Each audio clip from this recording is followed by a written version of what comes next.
Her card declined at the grocery store, and her husband watched it happen from his phone, on purpose. This is financial punishment in relationships. Today, a letter from the files. If you clicked because money in your house goes quiet every time you disagree, you already connected a dot most women are trained to miss. That's pattern recognition, and it is a skill. Rachel, name changed, details changed, married 6 years. Here's her letter.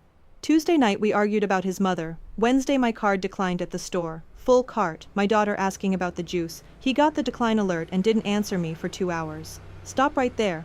Look at the timing. Tuesday, disagreement. Wednesday, decline. That's not a coincidence. That's a delivery schedule. When I got home, he said money is a privilege, and privileges are for wives who behave. 3 days later, the card works again. Like weather. Like weather. Except weather doesn't check whether you've apologized first. And it started before the wedding. When we were dating, he'd cancel our dinner reservation whenever I pushed back on anything. I told myself he was moody. 6 years later, I budget my opinions. Am I overreacting?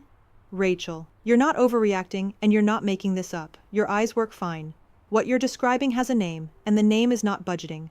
Financial control and withholding money are one hand in two gloves. The control writes the rules, the withholding enforces them.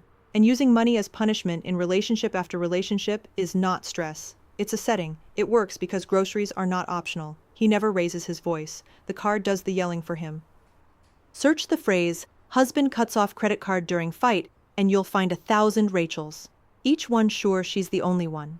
And here's the thing about signs of financial abuse. Dating is where they premiere. Small. The canceled reservation after a disagreement. The wallet forgotten the week you said no to something. The gift that only arrives after you apologize. In dating, the punishment costs him a dinner. In marriage, it costs you the groceries. So what does the code say?